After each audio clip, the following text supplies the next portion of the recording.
महादेव कौन है आपके लिए? जो इस देवों के देव हैं, जिनके पास जाने से आपकी सारी मनोकामनाएं पूरी हो जाती है, जिनको आप अपने मन में बैठा लेते हैं तो आपके सारे कष्ट दूर हो जाते हैं। और इस धरती पर अगर आपको कुछ कोई दे सकते हैं तो वो सिर्फ महादेव है जो आपको कुछ दे सकते हैं।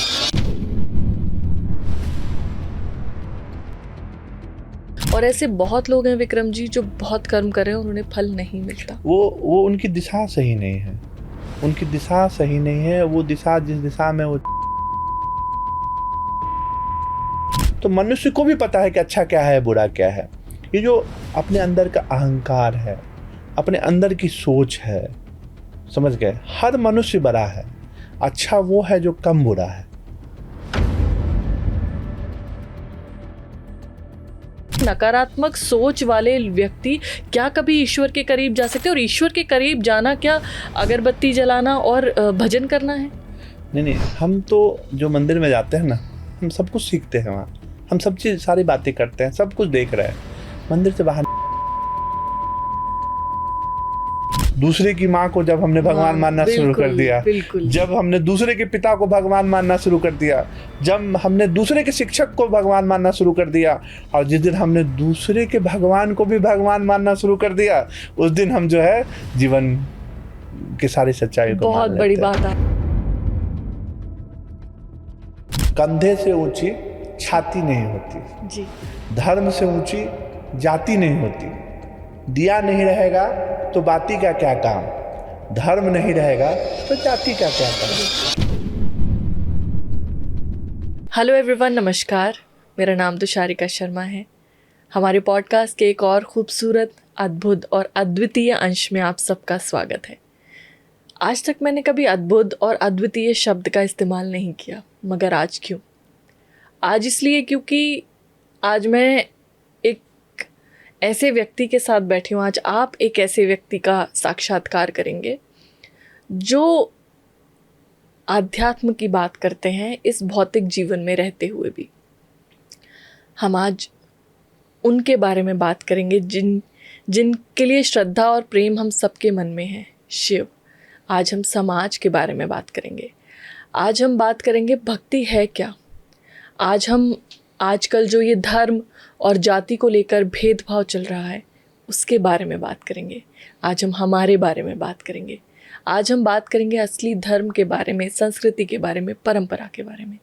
आज हम बात करेंगे हमारे कर्तव्यों के बारे में जो हम भूल चुके हैं अपनी डेली लाइफ में रहते हुए। इसीलिए आज मेरे बीच में एक ऐसे शख्स मौजूद हैं जो समाज सेवक हैं, एक किताब के लेखक हैं, आप देख पा रहे होंगे, train your brain to win. और साथ ही साथ एक बहुत, अपने आप को वो तो शिव सेवक कहते हैं, मैं लेकिन उन्हें शिव भक्त कहूँगी। एक बहुत अद्भुत शिव भक्त हैं। उनकी प्रेम, उनकी भक्ति, जब वो एक एक शब्द कह रहे थे, मैं काफ़ी देर उनसे बैठकर बात कर रही थी, वो झलक रहा था उनमें। हर वो व्यक्ति जो भक्ति का आयाम जानना चाहता है, जो जानना चाहता है ईश्वर से प्रेम कैसे किया जाता है, जो जानना चाहता है हम इस पृथ्वी पे क्यों आए, हमारे क्या कर्तव्य हैं, कैसे उन्हें पूरा करना चाहिए, आज हम इन सब चीज़ों पर चर्चा करेंगे। हमारे बीच में विक्रम मिश्रा जी, डॉक्टर विक्रम मिश्रा मौजूद हैं, दरभंगा बिहार से हमारे साथ पॉडकास्ट करने के लिए आए हैं। और मैं सोच रही थी कि शायद पैसों पे पॉडकास्ट होगा, शायद हो सकता है किसी प्रमोशनल कुछ हम करेंगे, लेकिन उन्होंने आते ही सारी चीज़ों को ऐसे कर दिया कि मुझे लगा कि ये शायद एक जो शिव की जटा से गंगा निकलती है उस बहाव के बीच में मैं हूँ, और वैसे ही बस बातचीत चल रही थी। विक्रम जी, बहुत बहुत स्वागत है आपका। धन्यवाद। मैंने आपको शिव भक्त कहा, महादेव, हर हर महादेव। मैंने आपको शिव भक्त कहा, लेकिन आप अपने आप को शिव सेवक कहते हैं। मैं शिव का दास हूँ। मैं तो एक पानी में खींची हुई लकीर के बराबर हूँ। विक्रम मिश्रा कुछ नहीं है, एक ना एक दिन उसे मिट जाना है। और शिव का सेवक बनने के लिए, शिव का दास बनने के लिए भी मुझे कई जन्म लेने पड़ेंगे। और एक मूवी का ही लाइन है, रख विश्वास हम सभी हैं शिव के दास। हम सब कभी भक्त नहीं बन सकते, क्योंकि भक्त बनने के लिए कई कई जन्म लग जाएंगे। भक्त तो शिव के श्री राम थे, और हम सभी जो हैं उनके धूल के कण के बराबर हैं, उनके धूल के एक छटांग कण के बराबर भी नहीं है, और सिर्फ शिव के दास हैं। वाह विक्रम जी, बचपन से शिव से इतना प्रेम, इतनी भक्ति थी, या कुछ जीवन में हुआ जहाँ से आपका साक्षात्कार शिव से हुआ? देखिए, मेरे पूर्वज ही महादेव के भक्त थे, महादेव के सेवक थे। मेरे पूर्वज, जहाँ से मैं जानता हूँ, मेरे परदादा स्वर्गीय गंगाधर मिश्र, वो पार्थिव शिवलिंग बना करके उनकी पूजा करते थे सुबह और शाम। उसके बाद मेरे दादाजी, जिनका नाम स्वर्गीय जटाधर मिश्र, वो भी सुबह और शाम पूजा किया करते थे। मेरे पिताजी, मेरी माँ नहीं है अब उनका देहांत हो गया है, और मेरे पिताजी अभी भी सुबह और शाम खुद से बना करके मिट्टी की शिवलिंग बना करके उनकी पूजा करते हैं। तो ये सब तो हम अपने घर से देख करके सीखते हैं ना, हर व्यक्ति अपने घर से देख करके सीखता है। बिल्कुल। लेकिन जब मैं बचपन में अराउंड करीब 2017, 16, 17 तक मैं कर्म को ही पूजा मानता था, लेकिन मुझे लगा कि नहीं, कुछ करना चाहिए। और होता क्या है कि आप कुछ भी जीवन में करते हैं, अपने आसपास विद्यमान चीज़ों को, अपने परिवार में जो आपके आसपास जो हो रहा है, उसी को देख करके सीखते हैं। अगर आपके घर के अगल बगल गाली देने वाले लोग हैं तो आप गाली देना सीख जाते हैं। तो वहीं से मेरे मन में आया कि नहीं, मुझे कोई भगवान का चुनाव करना चाहिए, जहाँ जाना चाहिए। तो मेरे मन में आया कि नहीं, कौन ऐसे भगवान है जो सब कुछ दे सकते हैं आपको, या कौन ऐसे भगवान है जो सबसे शक्तिशाली है। तो मुझे लगा कि नहीं, ये महादेव है, जो सच में देवों के देव है, महादेव है। और फिर मैं उनकी भक्ति में लग गया, लेकिन मैं आज तक उनका भक्त नहीं बन पाया। मैं तो बताया आपको कि मैं उनके पैरों की धूल के छटांग के बराबर भी नहीं हूँ। मैं उनका सेवक भी नहीं मानता, एक दास भी नहीं हूँ। मैं जिस दिन बन जाऊंगा उस दिन मुझे बहुत अच्छा लगेगा कि मैं महादेव का दास हूँ। महादेव कौन है आपके लिए? महादेव करुणा से भरे हुए, जिनके हृदय में लोगों के लिए, जिनके अंदर में अहंकार नहीं है, जो अपने भक्तों की हर मनोकामना को पूरी करते हैं, जो अपने हर भक्तों को अपने पुत्र के समान देखते हैं, जो बिना भेदभाव के दूसरों के लिए सब कुछ कर देते हैं, वही महादेव है। और आप उन्हें कैसे देखते हैं? मैं उन्हें एक परमपिता परमेश्वर के रूप में देखता हूँ, जो इस देवों के देव हैं, जिनके पास जाने से आपकी सारी मनोकामनाएं पूरी हो जाती है, जिनको आप अपने मन में बैठा लेते हैं तो आपके सारे कष्ट दूर हो जाते हैं। और इस धरती पर अगर आपको कुछ कोई दे सकते हैं तो वो सिर्फ महादेव है, जो आपको कुछ दे सकते हैं। मैं रुद्राक्ष पहनता हूँ, और मेरा ऐसा मानना है, और मुझे नहीं लगता कि सिर्फ मेरा ही मानना है, ये हर सनातन को मानने वाले लोग, धर्म को मानने वाले लोग का ये मानना है कि हर व्यक्ति को रुद्राक्ष पहनना चाहिए, हर मनुष्य को रुद्राक्ष पहनना चाहिए, क्योंकि ये रुद्र का अंश है। और जब आप रुद्राक्ष पहनते हैं तो आपके अंदर का आत्मविश्वास जो होता है वो ऊंचाइयों तक पहुंच जाता है। आपके सारे कष्ट जो है ऑटोमेटिक दूर होने लगते हैं। रुद्राक्ष पहनने की भी कुछ विधियां हैं जो मैं आपको बताता हूँ कि आप रुद्राक्ष तो पहनिए, लेकिन रात को सोते हुए उसे उतार दीजिए। अच्छा।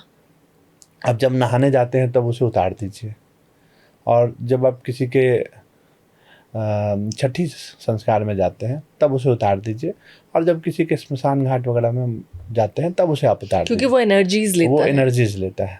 तो आपको नकारात्मक एनर्जीज जो है वो शायद उसके अंदर में आपका ये ना हो जाए, इसके लिए आप उन समय में इनको उतार दीजिए। लेकिन हर मनुष्य को रुद्राक्ष पहनना चाहिए।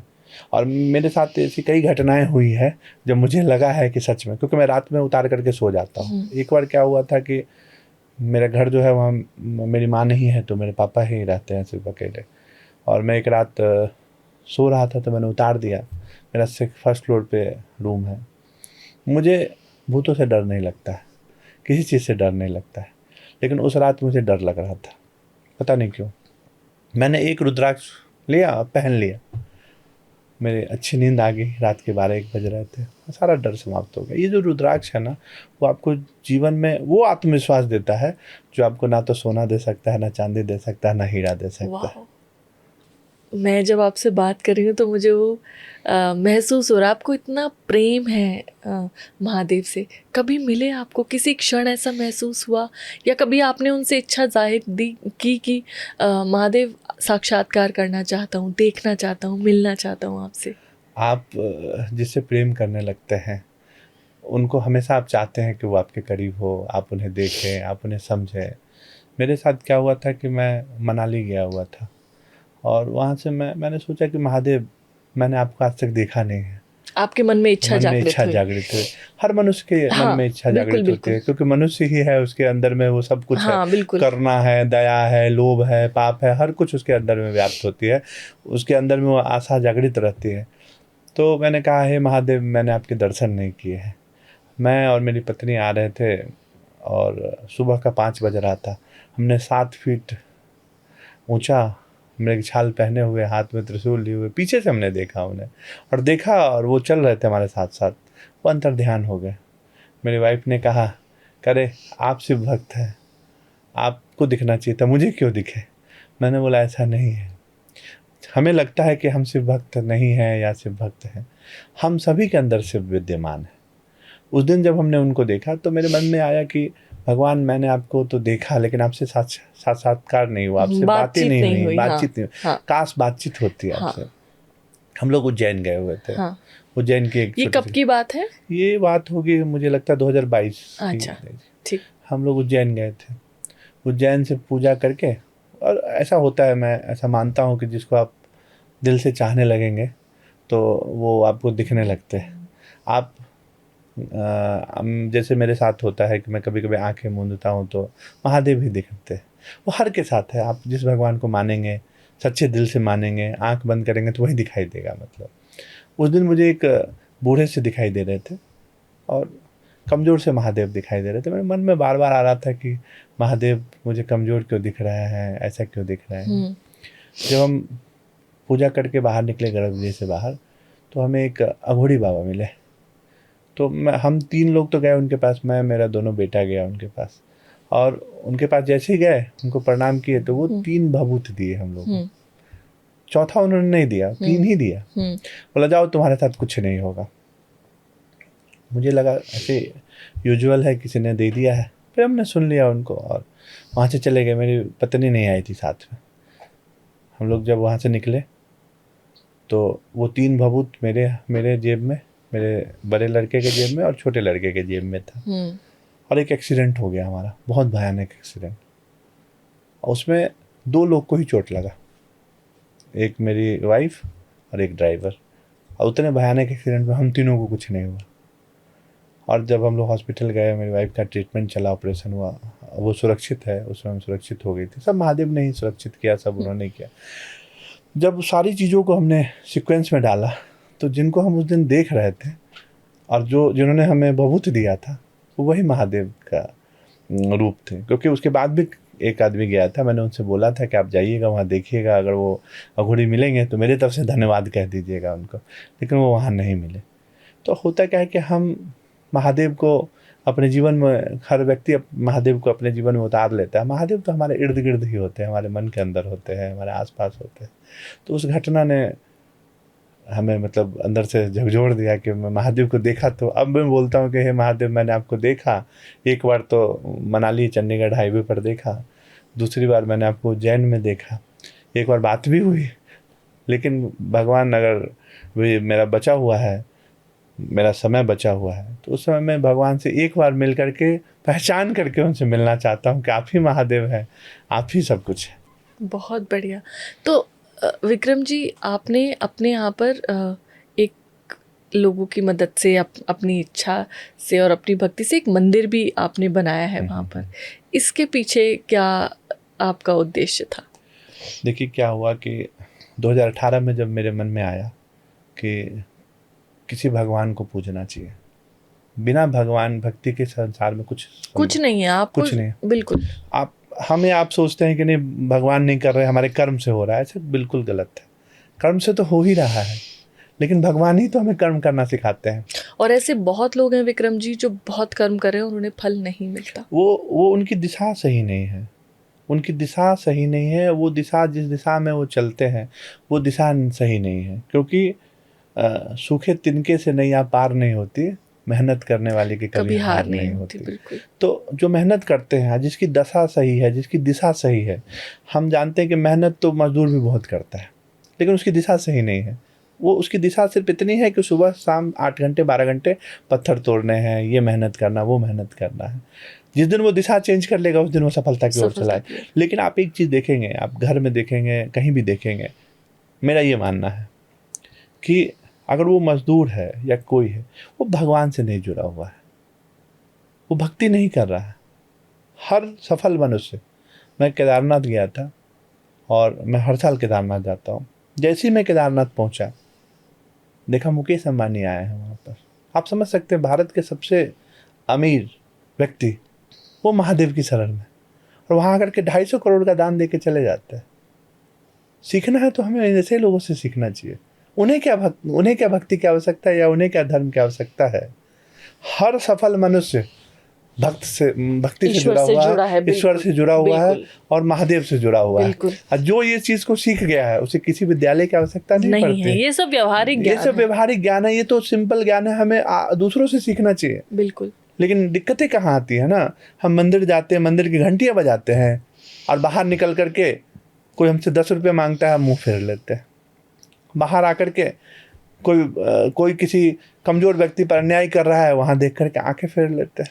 मैं ये बहुत देखती हूँ विक्रम जी। मैं अगला सवाल इसी पे पूछने वाली थी। जैसे बहुत सारे लोगों को, मैं जब छोटी थी ना तो मैं बहुत ऑब्जर्व करती थी ये सब, कि लोग शिव जी को जल चढ़ा रहे हैं और कीर्तन भजन कर रहे हैं, मंडली बना के महिलाएं, और कीर्तन भजन करने के बाद वहाँ बातें क्या हो रही हैं, मेरी सास ऐसी, मेरी ननद ऐसी, मेरी पड़ोस की ऐसी, देखो वो नहीं आई, हमने उनको बुलाया। मतलब ईर्ष्या, जलन, बुरी भावना उस कैंपस में बैठे हुए, मतलब भगवान के मंदिर के आगे चबूतरा है, बड़ा वहाँ पीपल का पेड़ है, शनि मंदिर बना हुआ है, वहाँ बैठ के आपने ढोलक बजाई, आपने गीत गाए, आपने भगवान की आराधना की, और उसके बाद आप 15-20 मिनट जो बैठ के बातें करें, आप इस तरह की बातें करें, तो ये नकारात्मक सोच वाले व्यक्ति क्या कभी ईश्वर के करीब जा सकते हैं? और ईश्वर के करीब जाना क्या अगरबत्ती जलाना और भजन करना है? नहीं, हम तो जो मंदिर में जाते हैं ना, हम सब कुछ सीखते हैं वहाँ, हम सब चीज़ सारी बातें करते हैं, सब कुछ देख रहे हैं। मंदिर से बाहर निकल करके उसे भूल जाते हैं। यही पर इंसानियत का पतन हो जाता है। हम जो वहाँ देखते हैं ना, मैं अपनी बात बता रहा था, मंदिर पे था मैं 8 बार देवघर गया, कोई कारण हुआ 2018 में। देवघर बाबा धाम एक ज्योतिर्लिंग में आता है। झारखंड में एक देवघर है। एक रावणेश्वर भी कहा जाता है। जब रावण जो है वो महादेव को लेकर के चले थे श्रीलंका। हाँ। महादेव के बहुत बड़े भक्त थे। जी बिल्कुल, बहुत बड़े भक्त थे। वो जब उनको लेकर श्रीलंका की तरफ प्रस्थान किए तो सबने देखा, करे तो महादेव को लेके जा रहे हैं, ये कहीं लेके चले गए तो क्या होगा। तो क्या हुआ कि गंगा जी जो है वो रावण के पेट में घुस गई और इंद्रदेव जो है वो आए। तो क्या हुआ कि उनको पेशाब लग गया।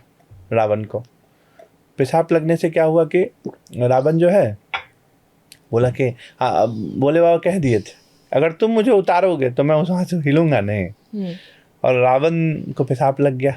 रावण पेशाब करने के लिए जब आगे बढ़ा, उसी समय में इंद्रदेव वहाँ ब्राह्मण के रूप में आ गए। उन्होंने थमा दिया, बोला कि रुको, इसको रखो, मैं आता हूँ। क्योंकि उनके पेट में गंगा जी चली गई थी। पेशाब करना शुरू किए, पेशाब कर रहे हैं, ख़त्म ही नहीं हो रहा है। और वो जो ये हैं, क्या बोलते हैं, शिव जी हैं, वो तो बहुत भारी थे। इंद्रदेव ने वहीं रख दिया। अब जब रावण वहाँ आया और उनको देखे कि अरे महादेव तो नीचे पड़े हुए, उनको उठाने का प्रयास किया, महादेव उठे नहीं। गुस्से से उन्होंने क्या किया कि एक मुक्का मारा, वो अंदर चले गए। और वो जो शिव का आकार है ना, देवघर में एक छोटा सा लिंग है जो कि मिट्टी के अंदर गड़ा हुआ है, एक ज्योतिर्लिंग में। तो मैं एक ज्योतिर्लिंग का ये किस्सा आप कहीं भी पढ़ सकते हैं। तो ये मैं कहानी मुझे मेरे मन में आई तो मैंने बताया। तो मैं 8 बार वहाँ गया। शिव से जुड़ने का ना हमारा जो प्रारंभ है वो वही 2018 का इंसिडेंट है और 2018 का जो है देवघर जाना है। फिर मेरे मन में आया कि कोई मंदिर बनाना चाहिए। मंदिर भी किसका बनाना चाहिए? तो महादेव का। पहले खर्चे जाने तो बहुत छोटा सा खर्च था, लेकिन पता नहीं कैसे बनता चला गया, कैसे सब कुछ होता गया, कैसे महादेव ने दिया। तो ये सब कुछ होते चला जाता। आप ठान तो लो जीवन में करना क्या है। बिल्कुल। आप एक बड़ा सा लक्ष्य भी रखोगे ना तो महादेव पूरा कर देंगे। तो ये जो मंदिर में जाते हैं ना हम लोग, वहाँ नकारात्मक सोच रखते हैं ना। मैं वही बता रहा था कि वहाँ जो मंदिर है, मंदिर में एक नंदी भगवान है। हाँ, उस नंदी भगवान के बाएं कान में जो कोई कहता है ना, उसकी पूरी हो जाती है। कई लोग मेरे से पूछते रहते हैं, हज़ारों लोग आते हैं, भागवत कथा होता है, वहाँ क्वेश्चन पूछते हैं मेरे से, मैं उनको बताता हूँ होता क्या है कि जिस दिन हम दूसरों के लिए मांगना शुरू कर देते हैं ना, उस दिन भगवान हमारी सारी मनोकामनाओं को पूरी कर देते हैं। मतलब कि जब हम भगवान के पास जाते हैं, नंदी भगवान के कान में कहते हैं, सबसे पहले अपने लिए मत मांगिए, पहले अपने पड़ोसी के लिए मांगिए, अपने शत्रु के लिए मांगिए। जिस दिन इंसान के अंदर हृदय में करुणा आ जाएगी, इंसान अहंकार को अपने अंदर दिल से हटा देगा, सत्य की ओर चला जाएगा, इंसान ईश्वर को प्राप्त कर लेगा। लेकिन दिक्कतें आती है कि हम मंदिर के पास जाते हैं, दूध चढ़ाते हैं, लेकिन दूसरों की सेवा करने की बारी आती है तो आधा लीटर और 1 लीटर का हिसाब किताब करने लग जाते हैं। तो समस्या यहाँ है। समस्या लेकिन क्या है कि जो भी व्यक्ति शिव से जुड़ जाता है, शिव की भक्ति करता है या किसी भी भगवान को मानने लगता है, उसको कभी किसी चीज़ का कष्ट नहीं होता। मैं आपको सुन रही हूँ तो मुझे ऐसा लग रहा है कि मैं पहली बार किसी भक्त के सामने बैठी हूँ जो आपने इतना सरेंडर कर रखा है, सब कुछ आपने सरेंडर कर रखा है। आप अपने कर्मों को कह रहे हैं उनके दिए हैं, आपके जीवन में जो कुछ दिया है सब उनका। जब इस लेवल पे जाके कोई सरेंडर कर, अब आप कुछ कर ही नहीं रहे, आप सब वो कर रहे हैं। और जब वो करते हैं ना, तो हमारी क्षमता से 100 गुना 200 गुना हमें देते हैं। देखिए होता क्या है ना कि हम कर्म तो सिर्फ करते हैं, ठीक है, भूख लगता है खाना बनाते हैं, खाना अच्छा बनेगा या बुरा बनेगा वो किसी पर निर्भर करता है, हमारे स्किल्स पे निर्भर करता है ना। यही सेम चीज़ है हमारे जीवन में। हम भक्ति करते हैं, लेकिन भक्ति करना सिर्फ दूध चढ़ाना नहीं होता है, समझ गए। हम मंदिर से बाहर निकल करके भी उस कर्म को अपना रहे हैं या नहीं अपना रहे हैं, लोगों के प्रति हमारी सोच क्या है। हम बाहर निकलते हैं, ईर्ष्या भाव अगर हमारे अंदर है, दूसरों के प्रति जलन भाव है, तो फिर भक्ति करने का कोई लेकिन बड़ा मुश्किल है इस जलन भाव से लड़ना। ये तो इंसान के अंदर इनबिल्ट है। किसी को किसी ना किसी के लिए तो किसी ना किसी के मन में होता ही है। कैसे लड़े इससे? इससे लड़ना बहुत आसान है ना। मैंने कहा ना कि जब सब कुछ करने वाले महादेव है, तो आप अपने आप को उनके सामने छोड़ दो ना। आपको तो ये पता है ना, आपको एक चीज़ बताता हूँ मैं, हर मनुष्य को पता है कि बुरा क्या है अच्छा क्या है। जो काम छुपा के किया जाता है वो बुरा है, जो दिखा के किया जाता है वो अच्छा है। एक कुत्ते को भी पता है कि अच्छा क्या है बुरा क्या है। आपको पता है कि नहीं? कुत्ता जो है वो अपने मालिक का दिया हुआ खाना बड़े चाव से उसके सामने बैठ के खाता है, और एक चुराया हुआ हड्डी जो है ना, कहाँ 10 कदम जा करके गली में जा करके वहाँ वो नुका करके उसको खाता है। उसको नहीं पता है क्या चोरी क्या है, उसे नहीं पता है कि अच्छा क्या है। अपने मालिक के सामने वो अच्छे से खाता है, और चोरी किया हुआ हड्डी जो है वो गली मोहल्ले में जाके खाता है। तो मनुष्य को भी पता है कि अच्छा क्या है बुरा क्या है। ये जो अपने अंदर का अहंकार है, अपने अंदर की सोच है, समझ गए। हर मनुष्य बड़ा है, अच्छा वो है जो कम बुरा है। दुनिया में हर मनुष्य बुरा है, मैं भी बुरा हूँ, मेरे अंदर में भी कोई ना कोई बुराई होगी ही होगी। क्योंकि अगर मनुष्य के अंदर बुराई ना हो तो भगवान का, हर मनुष्य के अंदर में बुराई है। अच्छा वो है जो कम बुरा है, और हर मनुष्य को ये प्रयास करना चाहिए कि अपने अंदर की बुराई को समाप्त करे, और वो मंदिर जाता है, अध्यात्म की तरफ जुड़ता है, तो भगवान का जो सीख है, भगवान की जो सोच है, अपने मंदिर में करुणा आनी चाहिए, अपने अंदर अहंकार का त्याग करना चाहिए, वो अपने आप भगवान के करीब चला जाएगा। जो मनुष्य भगवान के करीब पहुंचा है उसे आपने कभी कष्ट में देखा है क्या? मैंने तो नहीं देखा है। वो तो हमारे हिसाब से हो सकता है कि पीले वस्त्र धारण किए हैं, कुटिया में रह रहे हैं, लेकिन वो जिस आनंद की अनुभूति करते हैं। नहीं, सिर्फ मैं भक्त की बात वो नहीं कह रहा हूँ कि जो पीले वस्त्र धारण करके कुटिया में रह रहे हैं। मैंने अभी छोटा सा उदाहरण आपको बताया था 250 करोड़ दान का, मुकेश अंबानी का। हाँ बिल्कुल सही बात। जिसे जो चाहिए, शायद हो सकता है वो उसी परिस्थिति में रहना चाहे। कोई अगर ईश्वर से मांगता है कि मुझे दुनिया भर की धन दौलत चाहिए, मैंने देखे हैं बहुत अमीर लोग बहुत अच्छे भक्त होते हैं। महादेव जो है ना, वो तो जो उनसे जिस रूप में मांगता है उस रूप में वो उनके साथ होते हैं। किसी को पैसे चाहिए, पैसे मिलते हैं। किसी को रुपए चाहिए, धन दौलत चाहिए, कपड़े चाहिए, गाड़ी चाहिए, जो चीज़ आप उनसे मांगते हैं वो पूरे हो जाते हैं। अगर ये आस्था नहीं होती तो मंदिरों में इतनी भीड़ नहीं होती। विक्रम जी, आप ये मुझे बताइए कि डॉक्टर के पास आपने लाइन देखी है? सबसे ज़्यादा जिस डॉक्टर का चलता है वहाँ लाइन होती है ना? होती है नहीं होती? बिल्कुल होती है। तो ऐसे ही मंदिरों में, उस मंदिर में ज़्यादा भीड़ होती है जहाँ मनोकामनाएं पूरी होती है। और आस्था नहीं रहेगी तो मनोकामना पूरी हो जाएगी नहीं क्या? होगी। आप किसी डॉक्टर का दवा क्यों खाते हैं? क्योंकि आपको उन पे विश्वास है। ये विश्वास होना बहुत जरूरी चीज़ है। और हमें अगर भगवान पे विश्वास है ना, दुनिया की कोई ताकत हमें हरा नहीं सकती है। अगर भगवान पे विश्वास है और अपने आप पे विश्वास हो तो हमें कोई नहीं हरा सकता। हमें हरा कौन सकता है? ये जो किताब है हमारी ना, वो उसी पर लिखी हुई है कि अपने मस्तिष्क को आप प्रशिक्षित करिए जीतने के लिए, क्योंकि आपको सिर्फ और सिर्फ आपका दिमाग, आपका खुद का मन, आपका जो विचार, वही आपको हरा सकता है और आपको कोई नहीं हरा सकता है। तो इस दिमाग को, मस्तिष्क को ट्रेन कैसे करना है? मैंने बताया, इनर सोल जो है हमारा, जो दिमाग है, देखिए, ये जो शरीर है, ये जो हम कुछ एक्शन लेते हैं, हम जो कुछ कर्म करते हैं, वो सब हमारे दिमाग से ही होता है। हम अच्छे कर्म करते हैं, ये कहाँ से आता है? हमारे दिमाग से आता है। हम बुरे कर्म करते हैं, कहाँ से आता है? हमारे दिमाग से आता है। सबसे पहले तो हमारी सोच जो है ना, सोच जिसको हम कहते हैं ना, हम सोचते क्या? सोचते कहाँ से? दिमाग से सोचते। हमारे सोच को ना, जो गंदी सोच है उसको समाप्त करके एक अच्छी सोच की तरफ करना चाहिए। अगर हम अच्छा सोचने लग जाए ना, तो हमारा आधा से आधा सॉल्यूशन हमारा निकल जाता है। और ये सोच क्या है? सोच में आप भगवान को मिश्रित कर दीजिए, महादेव के शरण में जाइए, आपका सब चीज़ पूरी हो जाएगी। किताबी ज्ञान तो एक तरफ है, व्यवहारिक ज्ञान हम जानते हुए भी जो है ना, उसको नहीं कर पाते, नज़रअंदाज करते हैं। अच्छा, ऐसा ज़रूरी नहीं है कि कोई शिव भक्त या ईश्वर की शरण में कोई जाना चाहे तो उसको पीताम्बर ही धारण करना है, उसको सब भौतिक दुनिया छोड़नी पड़ेगी। हम ये सब करते हुए भी, सब अचीव करते हुए भी, अपने आसपास लक्ष्मी, कुबेर, सरस्वती को स्थापित करते हुए भी भगवान की शरण में समर्पित हो सकते हैं। हम लोग किसी भी तरीके से भगवान के ऊपर शरण में समर्पित हो सकते हैं। कोई आवश्यकता नहीं कि हमें पीताम्बर ही धारण करना चाहिए। अभी तो मैंने धोती कुर्ता और पाग पहन रखा है, ये तो मेरा परिधान है। मैं मिथिला से हूँ, जनक नंदने माँ सीता के नगरी से हूँ।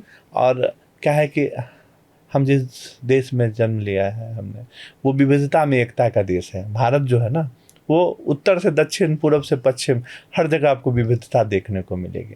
लेकिन हमें अपने कल्चर को, संस्कार को नहीं भूलना चाहिए। जो आपका कल्चर है, संस्कार है, क्योंकि हम भूल जाएंगे तो हमारे आने वाली पीढ़ी कहाँ से याद रखेगी? क्या है हमारा कल्चर? हमारा कल्चर क्या है? हमारा कल्चर अनेकता में एकता है। हम सब चीज़ को समाहित कर लेते हैं, वही तो हिंदुस्तान है। हमारा कल्चर क्या है? हमारा कल्चर जो है, हम सभी विविधताओं को, हम पगड़ी को भी, हमारा भारत देश जो है वो पगड़ी भी अपनाता है, पाग को भी अपनाता है, धोती को भी अपनाता है, वेस्टर्न कल्चर को भी अपनाता है और साड़ी को भी अपनाता है। डाइजेस्टिबिलिटी बहुत है। और क्योंकि देखिए क्या होता है, अदर कल्चर्स जो है ना पचा नहीं पाते, They're not able to digest। हमारे यहाँ बहुत डाइजेस्टिबिलिटी है। आप देख सकते हैं, मुझे कहना नहीं चाहिए, मैं किसी धर्म पर टीका टिप्पणी नहीं करना चाहता हूँ। आप देखेंगे कि वो सिर्फ और सिर्फ एक परिधान पर ही परिलक्षित है, ये परिधान ही पहनना है। हाँ। इसके अलावा उनका कोई वो सेट। लेकिन हमारा आप देख लीजिए, आप हिंदू को देख लीजिए, कुछ भी पहनिए, आप कुछ भी पहनिए। आज मैं धोती कुर्ता में आ गया तब भी कोई दिक्कत नहीं। मैं जिस होटल से निकला रास्ते में था, कोई दिक्कत नहीं। हो सकता है मैं फ्लाइट में जाऊँ, इसी कपड़े में जाऊँ, कोई दिक्कत नहीं। ये मेरे परिधान है और मुझे गर्व है अपने परिधान पर। मिथिला में इस तरह से कपड़े, हाँ, इस तरह से कपड़े। इवन जब राम भगवान गए थे तो उन्होंने भी शायद ऐसा वस्त्र धारण किया था। और हमारे यहाँ हर व्यक्ति को, मतलब हर जितने भी लोग हैं, जितने भी वर होते हैं, जिनकी शादी होती है, उनको श्री राम के रूप में ही देखा जाता है। हाँ, और उनको वैसे ही जो है ट्रीट किया जाता है। बहुत बढ़िया। हाँ, और वहाँ मिथिला में जन्म ली हुई हर लड़की जो है वो माँ सीता है, और वहाँ शादी होने वाला हर पुरुष जो है वो श्री राम, प्रभु श्री राम है। वाह। तो आप एक ये भी देखिए संस्कृति का हिस्सा है, क्या सीख हमें मिल रही है। और आपको एक चीज़ नहीं पता होगा, शायद बहुत लोगों को नहीं पता हो, ये हमारा मिथिला ही है जहाँ श्री राम जी की शादी हुई, माता सीता का जन्म हुआ। शिव जी का विवाह भी जो है, एक तरह से देखे तो वो जो हिमालय पर्वत है, वो बिहार के ही नेपाल बॉर्डर के आसपास का वो क्षेत्र रहा होगा। और मनुष्य रूप में प्रभु महादेव ने मिथिला में जन्म लिया था, मिथिला में आए थे। शायद आपको नहीं पता होगा, मैं बताना चाहता हूँ। उगना महादेव अभी भी है वहाँ पर। और आपने शायद विद्यापति का नाम सुना होगा जी। तो विद्यापति एक बहुत बड़े कवि थे। तो विद्यापति जो थे वो एक बार महादेव के बहुत बड़े भक्त थे, तो उनके यहाँ एक नौकर के रूप में महादेव ने अवतरित हुए। एक बार ये दोनों जंगल में जा रहे थे, तो जंगल में जब जा रहे थे नौकर के रूप में, नौकर के शिव नौकर के रूप में, अरे शिव क्या है, वो तो जिन्होंने शिव को समझ लिया वो समझिए कि उसने सब कुछ प्राप्त कर लिया। और मुझे नहीं लगता किसी मनुष्य में इतनी शक्ति है कि वो शिव को समझ सके। हाँ, आप एक किस्सा बता रहे थे। हाँ, तो वो उनको समझ ले, ऐसा संभव नहीं। तो वो जब विद्यापति और दोनों जंगल में थे तो इनको प्यास लगी बहुत जोर से, विद्यापति को। तो इन्होंने उगना को कहा कि मुझे पानी चाहिए। उस जंगल में कहीं तालाब नहीं था, उन्होंने एक जटा से गंगा जल निकाला और इनको दे दिया। जब इनको दे दिया तो इन्होंने पिया, देखा अरे गंगा जल, जंगल में गंगा जल कहाँ से आ गया। पहचान गए पैरों पे, हे महादेव आप। बोले अरे आप तो पहचान गए, लेकिन ये बात अब किसी को मत बताइएगा। ये जो उनकी पत्नी थी वो भांग पीस रही थी।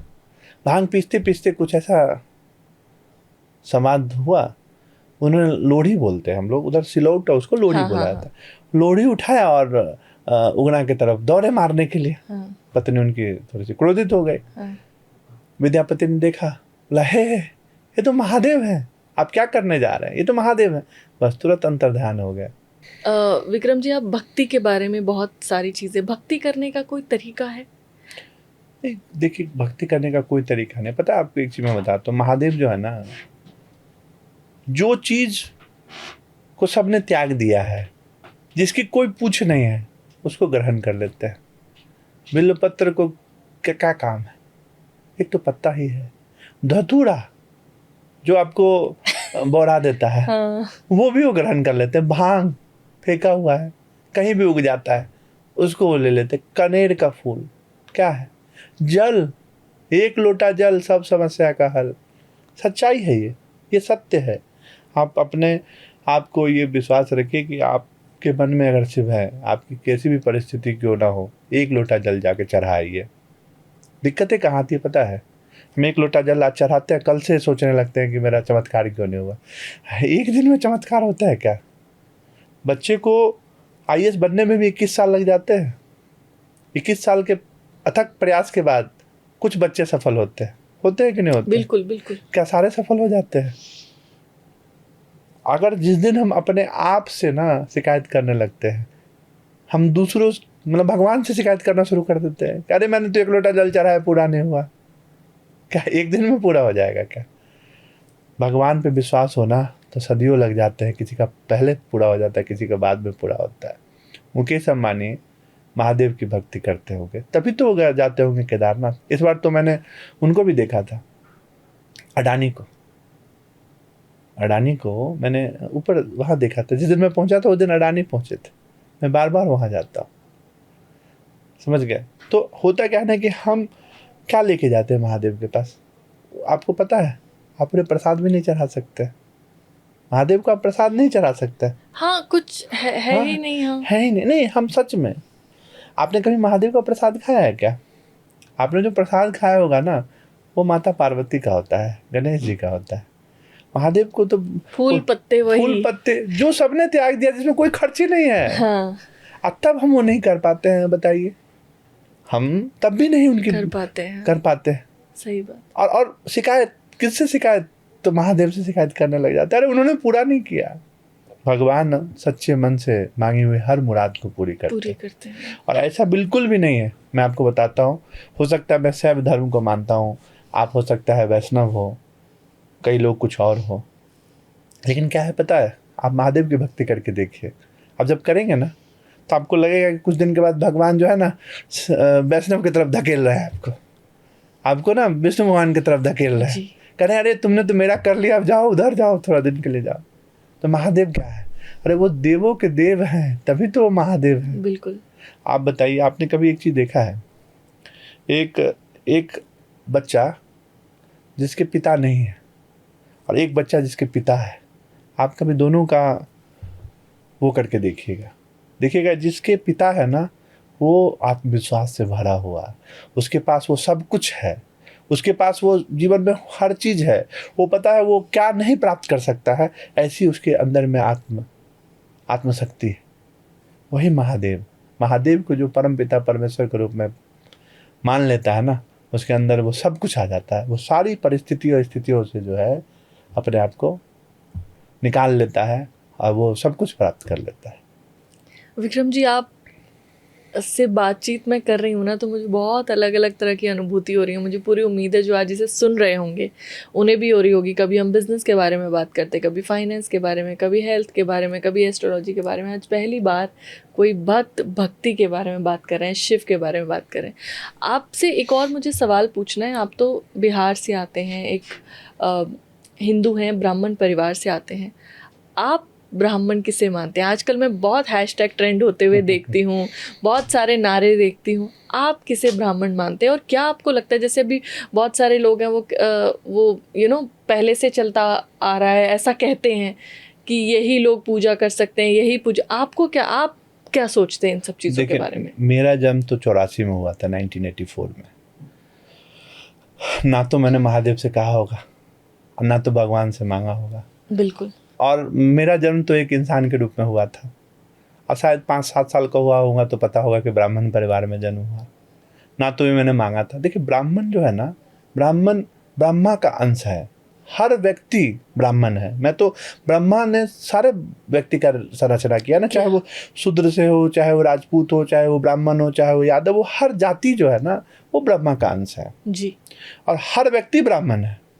उसके कर्म अगर ब्राह्मण जैसे हैं, मतलब कहने का अर्थ है कि जो व्यक्ति धर्म का प्रचार प्रसार करे, जो व्यक्ति भगवान से जुड़े, वो व्यक्ति ब्राह्मण है। जो अपने भीतर के अहंकार को त्याग दे, जिसके हृदय में करुणा हो, जो सात्विक हो, जिसके विचार सात्विक हो, जो प्रेरणा स्रोत हो, वो हर मनुष्य ब्राह्मण है। एक शूद्र भी ब्राह्मण है, एक ब्राह्मण भी शूद्र है। हर व्यक्ति ब्राह्मण है। ये जो भ्रांतियाँ फैलाई जा रही है, अब 400 साल पहले क्या हुआ, 500 साल पहले क्या हुआ, ना देखने वाले हम थे, ना देखने वाले दूसरे लोग थे। बिल्कुल। तो अभी के समय में जो ये सारी बातें होती है, ब्राह्मणवाद, ब्राह्मण फलना ढिकाना, मनुवाद, मैं इन सब को यही मानता हूँ कि हर मनुष्य ब्राह्मण है। उसे सिर्फ समझने का आवश्यकता है। आपने एक पंक्ति सुनाई थी, वो मैं चाहूंगी आप सबको सुनाए। कौन सी पंक्ति? वो अभी आपने 4 लाइंस कुछ बताई थी जाति के बारे में।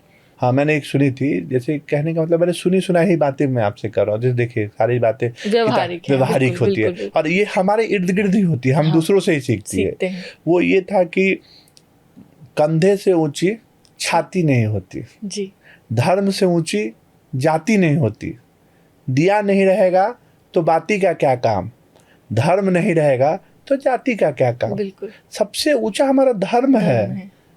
हर व्यक्ति भक्ति की तरफ है। और आपको बताते हैं, जब हम मंदिरों में जाते हैं तो वहाँ धर्म देखकर, जाति देख करके जाते हैं क्या? अब क्या हुआ 500 साल पहले वो मुझे नहीं पता है। आज के समय में क्या भगवान जाति देख करके फल देते हैं क्या? नहीं। ये बिल्कुल, ये अवधारणा अब लोगों को सोच बदलनी चाहिए। भगवान सिर्फ और सिर्फ कर्म देख करके किसी को फल देते हैं, किसी की नीयत देख करके उसको फल देते हैं, ना कि उसकी जाति देख करके देते हैं। अब हमारे भाव प्रकट करने का जो है वो अलग अलग सार है। हम कैसे भाव को प्रकट करते हैं, महादेव को कैसे प्राप्त कर लेना चाहते हैं। कई लोग जाते हैं महादेव को ही पकड़ लेते हैं। तो महादेव हम हर मनुष्य में है, हर जाति के लोगों में महादेव है, हर जाति के लोगों में भगवान है। कहा जाता है ना, नर सेवा नारायण सेवा। जब हम मंदिर जाएं और मंदिर से बाहर निकले तो वहाँ जो चीज़ को सीखते हैं, वो जो शांति को, वो अपने भीतर लाना चाहिए। क्या हम मंदिर के अंदर जाके गाली देते हैं क्या? नहीं। तो हम क्यों नहीं देते हैं? क्योंकि हमें डर होता है, भगवान देख रहे हैं। ये डर हमारे जीवन में होना चाहिए, हमारे हर दिन के जीवन में होना चाहिए कि हम जो बुरे कर्म करेंगे वो देखने वाला महादेव है, वो देखने वाले भगवान है। ये जिस दिन हम सीख जाएंगे ना, उस दिन सब समाप्त हो जाएगा। तो हमारा कहना यह है कि जाति ठीक है, मैं ब्राह्मण हूँ, मैं मानता हूँ, और ये मेरे पूर्व जन्म के कर्म होंगे या कुछ ऐसे कर्म हो, लेकिन मैं ब्राह्मण होने से नहीं होता है। अब जन्म लेने से कोई ब्राह्मण नहीं होता है, आपके कर्मों से होता है। और मैं मानता हूँ कि हर मनुष्य, हर व्यक्ति किसी छोटी जाति में भी जन्म लिया हो, अच्छे कर्म से वो ब्राह्मण है, क्योंकि वो ब्रह्मा का अंश है, ब्रह्मा का स्वरूप है। बहुत बड़ी बात आपने कही। एक और मैं इसी बात पे आपसे सवाल लेना चाहूँगी कि बहुत लोगों में जो आजकल ये अवधारणा हैं, बहुत सारे लोग, हमारी जनरेशन ये कुछ अजीब सी सोच लेकर आगे बढ़ रही है, और जिसकी वजह से ये जो रिफ्ट हमारे बीच में, गैप बहुत बड़ा है। मैं चाहूँगी आप एक बार इन सब लोगों को कुछ मैसेज दें, क्योंकि मैं जब अपनी रील्स में देखती हूँ ना इस तरह की चीज़ें, मैं भी एक सर्टेन कम्युनिटी से आती हूँ, जहाँ से आप हैं वहीं से मैं भी एक ब्राह्मण हूँ। मुझे लगता है कि हम तो ऐसी कुछ नहीं सोच रख रहे, इसको मिटाएं कैसे, इसे कम कैसे करें। मतलब इसमें कोई प्राउड नहीं है और इसमें कोई शर्म नहीं है कि हम कौन हैं। प्राउड इस चीज़ में कि हम भारत में पैदा हुए हैं, हम भारतीय हैं। प्राउड इस चीज़ में है कि हम सनातन को फॉलो कर सकते हैं, हम सनातनी हैं। मुझे लगता है कि इस दो के अलावा कोई भी तीसरी चीज़ नहीं है जो मायने रखनी चाहिए, जिसके लिए हमें प्राउड होना चाहिए। और मुझे ये भी लगता है कि ये जातिवाद जो बहुत ज़्यादा लोग इस पे जब इसको इस्तेमाल कर रहे हैं अगेंस्ट, इससे हम टूट रहे हैं, अलग हो रहे हैं, कमज़ोर ही हो रहे हैं। मैं बताता हूँ, देखिए आने वाला जो समय है ना, जो अभी जो समय आएगा वो हमारे युवाओं का ही समय है। बिल्कुल। और ये सारे युवा जो है ना, ये इन्होंने ना पिछला अध्याय नहीं देखा है। ये सभी युवा आज के यूट्यूब, इंस्टाग्राम ये सब देख रहे हैं। तो ये जो देश का भविष्य बनेगा ना, वो इससे नहीं बनेगा कि हमारे युवा कितना कमाएंगे। हाँ। और कितना कमा रहे हैं। हाँ। जो बेसिक एथिक्स है ना, वो है या नहीं है। माता पिता के प्रति संस्कार है या नहीं। मैं तो मानता हूँ, मेरा ये मानना है। देखिए ठीक है, मैं एक सर्टेन कास्ट से बिलोंग करता हूँ, शायद हो सकता है कि मेरे धर्म के प्रति आस्था को भी लोग जाति से जोड़ करके देखें। हाँ। लेकिन उससे मुझे कोई फर्क नहीं पड़ता है। मेरा जो जन्म हुआ है, एक अच्छा व्यक्ति वही है जो भगवान के साथ जुड़ा हुआ है। बिल्कुल। लोग मुझे सनातनी बोल सकते हैं, लोग मुझे हिंदू बोल सकते हैं, लोग मुझे, अरे हम तो वही हिंदू हैं जो सनातन की गाली सुन करके भी जो है घूट सुन लेते हैं। हम भगवान की गाली सुन करके भी जो है लोगों को माफ कर देते हैं। बिल्कुल। अपने को गाली सुन करके भी माफ कर देते हैं। समझ गए? क्योंकि हमारे यहाँ माफी दी गई। हम 25 दिसंबर को क्रिसमस मनाने वाले हिंदू हैं। बिल्कुल। समझ गए? हम तो दूसरे धर्म को, और माथे पे पगड़ी डाल के वो क्या बोलते हैं उसको, रुमाल बांध के लंगर में खाने वाले हिंदू हैं। हम तो बौद्ध धर्म को, बौद्ध स्थान पे जा करके बौद्ध धर्म को अपनाने वाले हिंदू हैं। और मुझे लगता है कि भारत की 120 करोड़ जनता जो है ना, वो वही हिंदू है जो दूसरे धर्म को बहुत आसानी से मान लेती है। बिल्कुल। और यही सुंदरता है। और हम तो उस देश में हैं जो मुझे लगता है कि हम ईद में सेवइयां भी खाने जाते हैं। हम वही हिंदू हैं। बिल्कुल। और बहुत आसानी से जो है हम लोग दूसरे धर्म को अपना लेते हैं, दूसरे धर्म को समझ लेते हैं, और अपने मुंह से एक गाली तक नहीं निकालते। लेकिन हम उस धर्म में हैं जहाँ हम दूसरों से गाली भी सुनते हैं और उन्हें माफ भी कर देते हैं। यही हमारा देश है और यही हमारी संस्कृति है। और उसी संस्कृति में हम पले बढ़े हैं। तो हम चाहते हैं कि अपने भीतर में रिफ्ट लाने की कोई आवश्यकता नहीं है। जो मनुष्य, मैं मानता हूँ, जो बच्चे, जो व्यक्ति, मैं इस धरती पर 4 व्यक्ति को भगवान मानता हूँ। 3 वो व्यक्ति जो यहाँ हैं, और चौथा जो मूर्तियों में है, जो मंदिरों में है। पहला माँ से बड़ा कोई भगवान नहीं होता। पिता, उससे भी बड़ा कोई भगवान नहीं होता। वो दूसरे नंबर पे आते हैं। तीसरे नंबर पे हमारे गुरु आते हैं। गुरु कौन? जो हमें शिक्षा देते हैं। चौथे जो भगवान जिसे हम मानते हैं। भगवान किसी भी रूप में हो सकते हैं, लेकिन मैं आपको बताता हूँ, ये समझने का चीज़ है। अगर जो इस चीज़ को समझ गया, उसे जीवन में सिर्फ सारांश, जीवन का सारांश इस 4 चीज़ों में ही छुपा हुआ है। ये 4 चीज़ अपने नहीं होने चाहिए, ये 4 चीज़ दूसरे के भी होने चाहिए।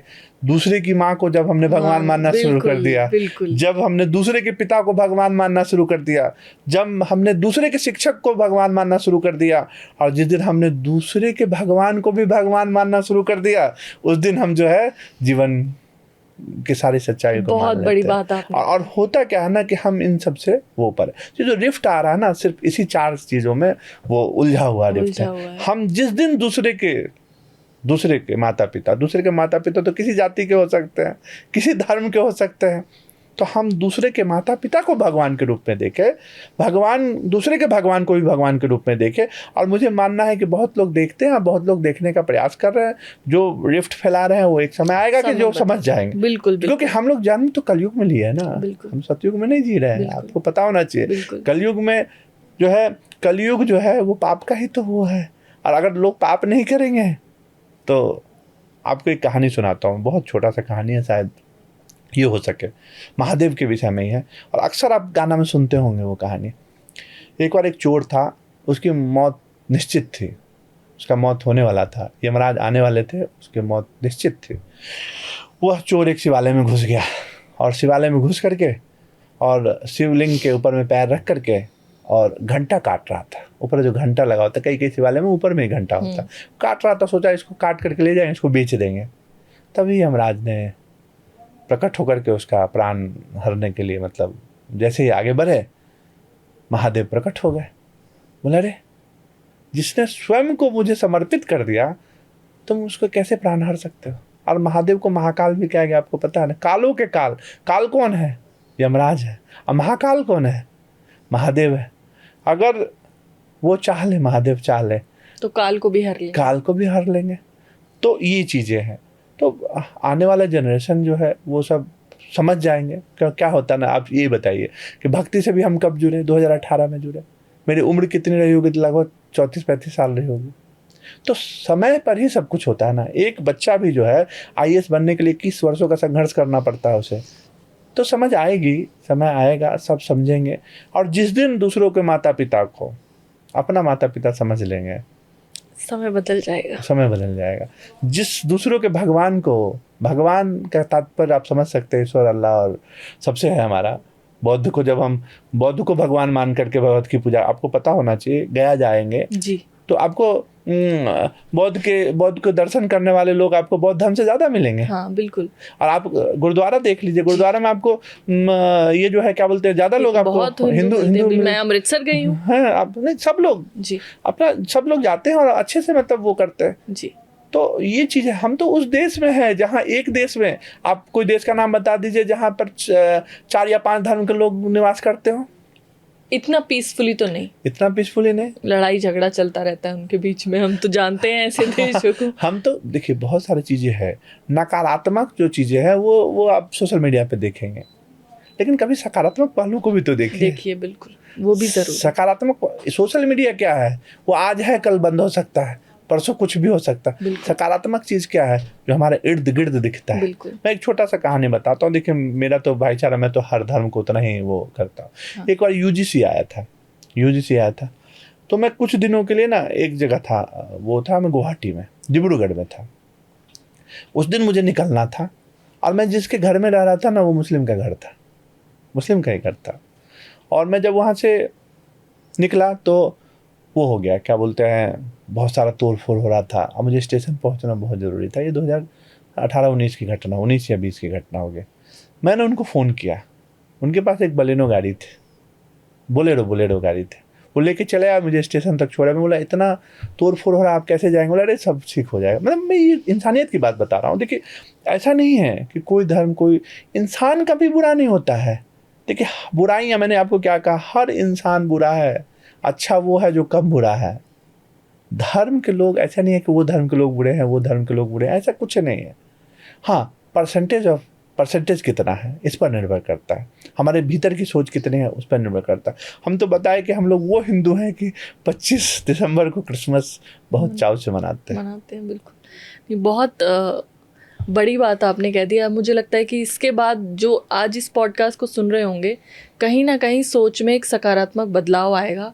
और जब आप जैसे लोग एक मंच पे बैठकर ये बात कहते हैं, तो ये जो अंतर होता है, ये जो गूंज होगी, ये मुझे लगता है कि बहुत दूर तक जाएगी। अभी हमारी एक किताब लॉन्च हुई, डिवाइन डिटोर, जिसपे मूवी बनी है हनुमान अंश नाम से, नीम करौरी बाबा पर। मैं बहुत मानती हूँ उन्हें।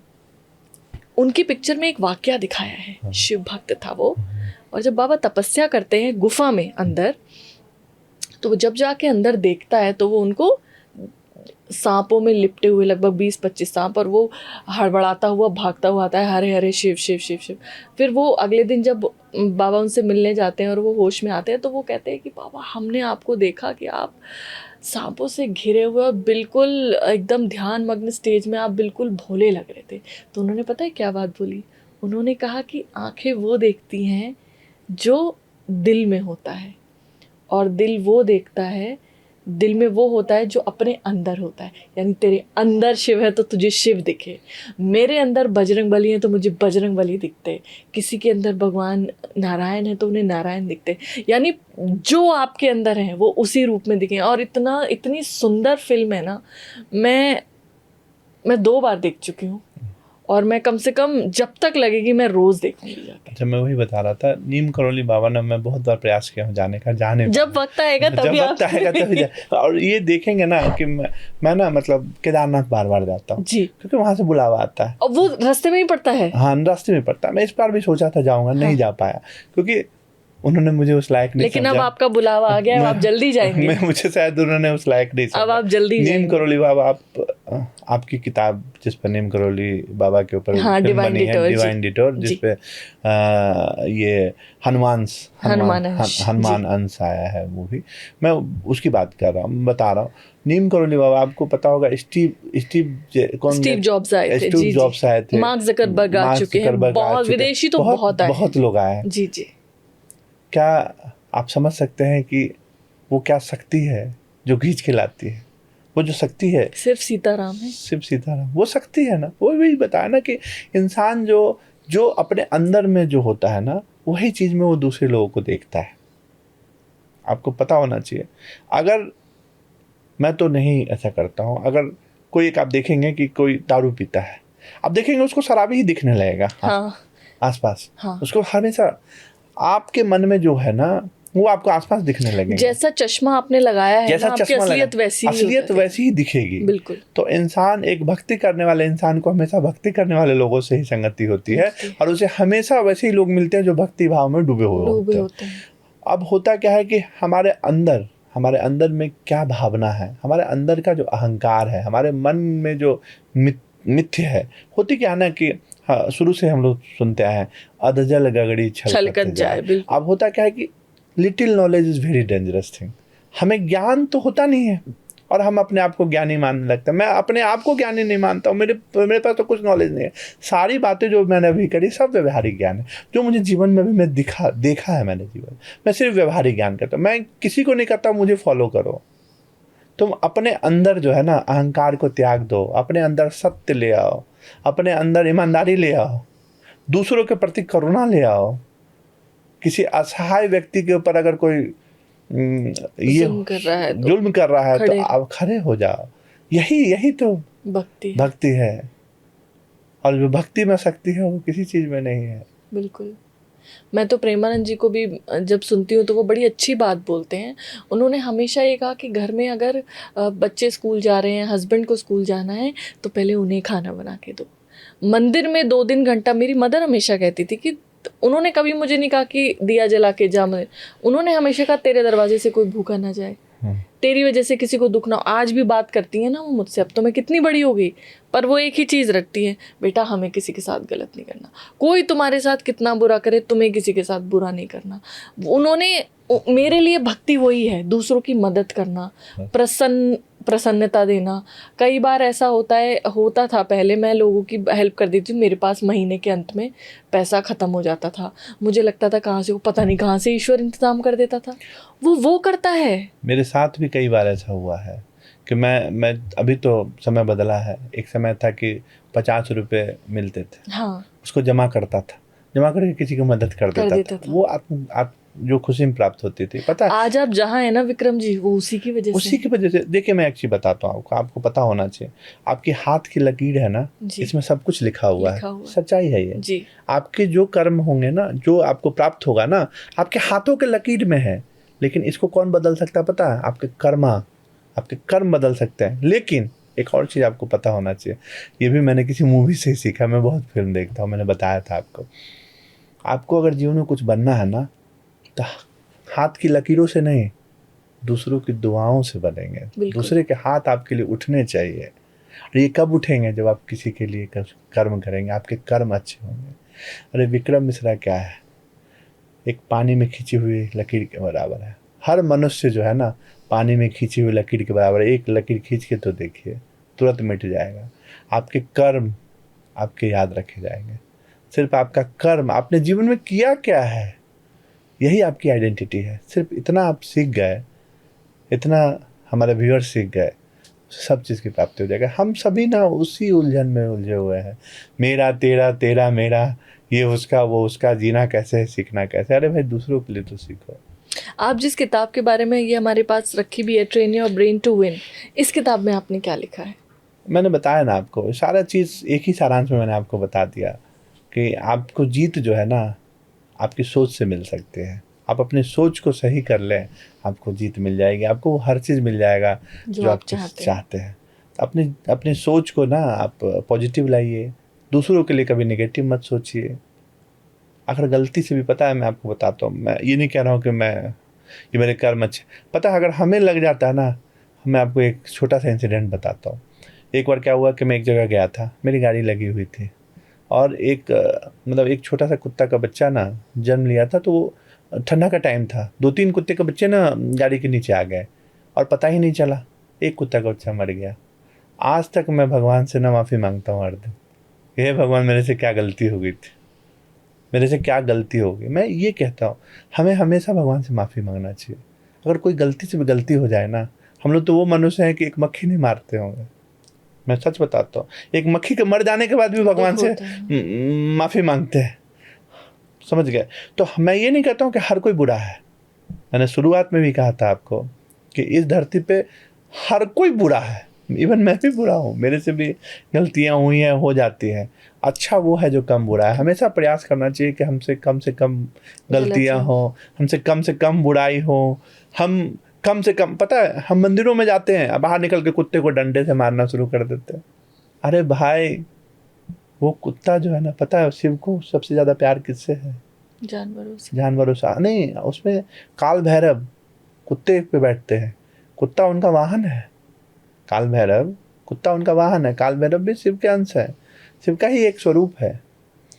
तो अगर हमारे हृदय में करुणा नहीं है, सारी भक्ति जो है बेकार है। बिल्कुल। अगर हमारे हृदय में सत्यता नहीं है, अगर हम सत्य, ठीक है ऐसा नहीं, मैं मानता हूँ मेरे मुंह से भी झूठ बोला जा सकता है, क्योंकि हर व्यक्ति को भोजन यापन करने के लिए कुछ ना कुछ करना पड़ता है। झूठ भी बोलना पड़ता है, नहीं तो उसको भोजन कहाँ से मिलेगा? ठीक है भगवान देते हैं, लेकिन भगवान ये कभी नहीं कहते हैं कि तुम कर्म करना छोड़ दो, कर्म करना छोड़ दो। भगवान कभी नहीं कहते। गीता में भी कहा है कि कर्म प्रधान है। कर्म प्रधान है, कर्म की ही पूजा की जाती है। आप बिना कर्म के कुछ प्राप्त नहीं हो सकता है। सिर्फ मंदिर में गए, मंदिर में हमने चढ़ाया, सब कुछ किया, उसके बाहर एक्शन दिखना चाहिए। अगर मुझे गाड़ी खरीदनी है तो गाड़ी खरीदने का जो पैसा आएगा उसके लिए तो मेहनत करनी पड़ेगी ना। घर बनाना है, घर बनाने के लिए जो खर्चे होंगे उसके लिए मेहनत करनी पड़ेगी ना। हाँ, मेहनत का रिजल्ट कैसे तय होगा? तो हमारे भक्ति पर, हमारे कर्मों पर, भगवान पर, तभी ना संभव होगा। लेकिन हम सिर्फ और सिर्फ जो है भगवान की भक्ति करेंगे और आकर के उनको कोसना शुरू कर देंगे, अरे मैंने तो भगवान से मांगा, भगवान ने मुझे दिया ही नहीं। कर्म भी करना उतना ही आवश्यक है, और जब हम अच्छे कर्म करते हैं तो उसका फल हमेशा अच्छा ही लगा। अच्छा ये बताइए, कभी बबूल के पेड़ में आम का फल देखे हैं क्या? नीम के पेड़ में आम का फल देखे हैं क्या? नहीं। तो ये जो पौधा है ना, ये जो बीज है ना, वो हमारे कर्म है। हम जैसे बीज बोते हैं वैसा ही कर्म का फल प्राप्त, और इसी जन्म में अपने कर्मों का फल भोग के सबको जाना है। कहते हैं ना, बोया पेड़ बबूल का तो आम कहाँ से खाएंगे आप जैसे कर्म करेंगे ना, बुढ़ापे में आपको वही प्राप्त होना है। और मैं एक इंसिडेंट बताता हूँ, या किसी का भी इंसिडेंट बताता हूँ। आप देखेंगे एक आदमी एक जंगल में मोटरसाइकिल खींचते हुए लेके जा रहा है, और उसके पेट्रोल ख़त्म हो जाता है, तो और उसको 5 घंटा जो है ना, या 5 किलोमीटर तक खींचते लेके जाता है। पेट्रोल पंप मिलता है, पेट्रोल डालता है, वो निकल जाता है। और एक मनुष्य को देखिएगा कि उसका पेट्रोल का मतलब डीजल ख़त्म हो गया, उसकी टंकी का पेट्रोल ख़त्म हो गया मोटरसाइकिल का, और देखेंगे कहीं ना कहीं जो कोई आ जाएगा उसको आधा लीटर पेट्रोल दे देगा, वो जाएगा पानी वहाँ पर टंकी में जाएगा और भरा करके निकल जाएगा, उसको उतनी मेहनत नहीं करनी पड़ेगी। ये दोनों में कर्म छिपा हुआ है। जिस व्यक्ति को पेट्रोल मिल गया ना, वो व्यक्ति दूसरों की मदद करता था, और जिसको नहीं मिला ना, वो जरूर दूसरों की मदद देख करके अनसुना कर देता होगा। तो ये कर्माज है, ये कर्मा जो है ना, वो सब यहीं पर है। सत्य है। सत्य है, ये एक सत्य है, ये कोई असत्य नहीं है। बिल्कुल। अगर हमें अच्छे भोजन मिल रहा है ना, तो सिर्फ महादेव के कारण मिलते हैं। अगर हम अच्छे कपड़े पहनते हैं ना, तो सिर्फ महादेव के कारण पहनते हैं। और लोग अच्छे कर्म से ही उन्हें अच्छे फल प्राप्त होते हैं। विक्रम जी, आज आपसे मैंने जब बातचीत की ना, तो मुझे खुद बहुत कुछ सीखने समझने के लिए मिला। भक्ति को लेकर जो समझ थी, समझ आया कि प्रेम और समर्पण ही भक्ति है। अगर आप 2 दिन दिया कम भी जलाएंगे, मम्मी सही कहती हैं, 2 दिन दिया कम भी जलाएंगे तो दिक्कत नहीं होगी, लेकिन किसी को दुख तकलीफ ना हो। दान करते समय, देते समय हाथ छोटा ना हो, और लोगों की मदद करते रहिए, क्योंकि सच में समय का कुछ नहीं पता, आप कब तक हैं कब तक नहीं है, लोग सब भूल जाते हैं। मगर ये याद रखते हैं वो आदमी बड़े अच्छे थे। मैं आपको बताता हूँ, आपने कहा ना दिया ना जलाएं, क्योंकि पता है महादेव आपके सामने आएंगे ना, तो आपसे ये नहीं पूछेंगे कि आपने दिया कितना पीस दिया जलाया। आपके दिया जलाने के बारे में वो नहीं पूछेंगे। वो आपसे अगर सवाल पूछना होगा ना, तो ये पूछेंगे कि आपके जीवन में रहते हुए, धरती पर रहते हुए, आपके कारण कितने के घर में दिया जल गए, ये पूछेंगे। बहुत आपसे बढ़िया। ये पूछेंगे आपसे। तो कहने का मतलब यही है कि आपके कर्म, आपकी करुणा, आपकी सेवा, सिर्फ यही याद रखी जाएगी। आप कितने सत्य हैं। तो झूठ बोलना मैं नहीं मानता हूँ कि पाप है, क्योंकि हर मनुष्य कहीं बुराई ना किसी न किसी कारण से। लेकिन वो अच्छा, झूठ किसी को नुकसान देने अब के मैं लिए ये ना हो। बताता हूँ, एक आदमी 30 रुपए का कपड़ा खरीद के आएगा, तो क्या बोलता है बेचने के समय कि मैंने 30 में खरीदी है? नहीं, कभी बोलेगा क्या? नहीं, बिल्कुल नहीं। लेकिन हम लोग जानते हैं कि अगला झूठ बोला, लेकिन उसको 50 में खरीदते हैं। बिल्कुल खरीदते हैं। क्योंकि ये उसका प्रोफेशन है, वो उसके कर्म है, वो करके वो उसके भोजन चलाना, उसको कई लोगों का रोजी रोटी चलाना है। बिल्कुल। तो इसलिए वो झूठ पाप नहीं है तब तक जब तक कि उस झूठ से किसी और को कोई नुकसान ना हो। और आपको एक चीज पता होना चाहिए, पता है सबसे बड़ा पाप क्या है? आपको पता है सबसे बड़ा पाप क्या है? आपको पता है? सबसे बड़ा पाप है विश्वासघात। भगवान उसको कभी माफ नहीं करते। जो विश्वासघात है ना, वो बहुत बड़ा पाप है, और हर मनुष्य को उससे बचना चाहिए। झूठ से तो आप बच जाएंगे, झूठ बोल लीजिए, आपसे कुछ गलती हो जाए, भगवान माफ कर देंगे आपको। लेकिन जब आपको कोई विश्वास करे, आप पे पूरा विश्वास हो उसका, आप विश्वासघात कर दें, तो वो बहुत बड़ा पाप है। उसका कोई क्षमा नहीं है। बिल्कुल। मैंने आज आपसे जब मैंने बहुत इंटरव्यूज़ किए, बहुत साक्षात्कार किए, लेकिन आज का मुझे जीवन भर याद रहेगा। और कभी कभी आपको ज़रूरत होती है, मतलब मैं इसे भी एक चमत्कार ही मानती हूँ, क्योंकि उन्होंने ही आपको और हम एक साथ बिठाया है। नहीं तो बहुत लोग हैं दुनिया में जो एक दूसरे से मिलते हैं और बहुत लोग नहीं मिलते। ये सब उनका किया हुआ चुनाव है। देखिए, मैं बताता हूँ, आपने कहा ना कि आपने मेरे से सीखा, ऐसा बिल्कुल नहीं है। हर मनुष्य दूसरे से सीखता है।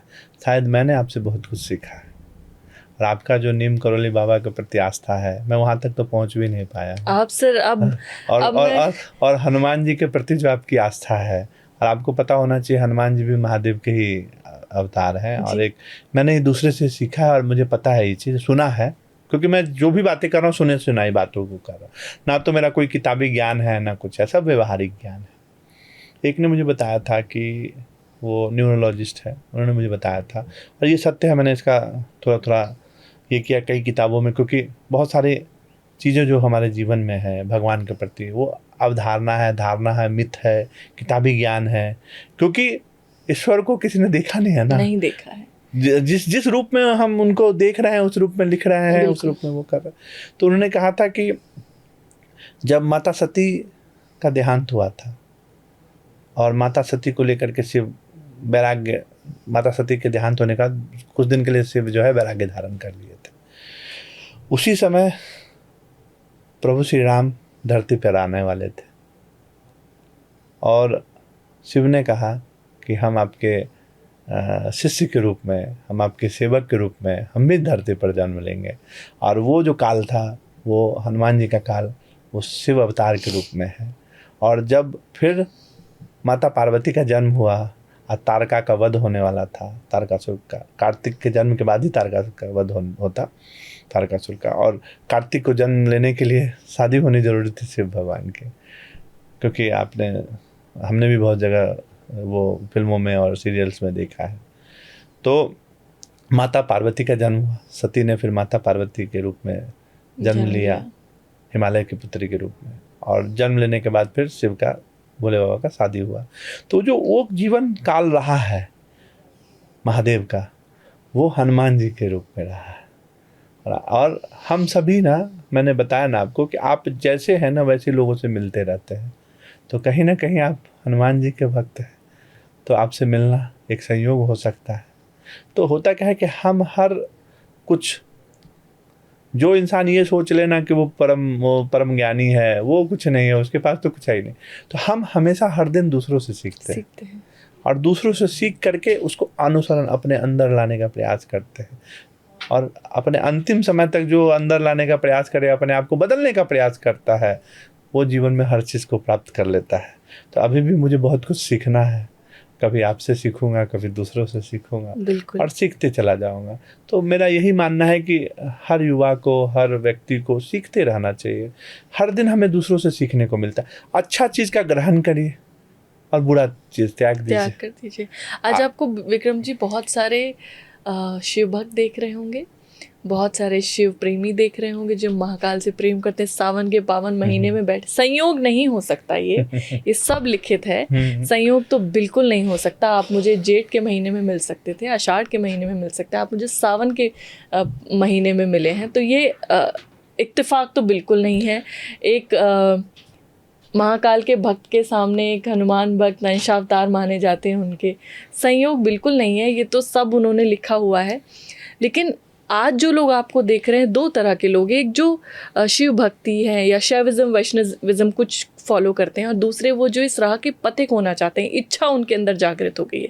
दोनों को एक लास्ट मैसेज क्या देना चाहेंगे? मैं यही मैसेज देना चाहूँगा कि देखिए, अगर आपको विश्वास है तो अपने आप पे सबसे पहले विश्वास करिए, खुद पे विश्वास करिए, और ये जरूर मानिए कि यहाँ कोई ना कोई है, कोई ना कोई शक्ति है जिसने आपको जन्म दिया है।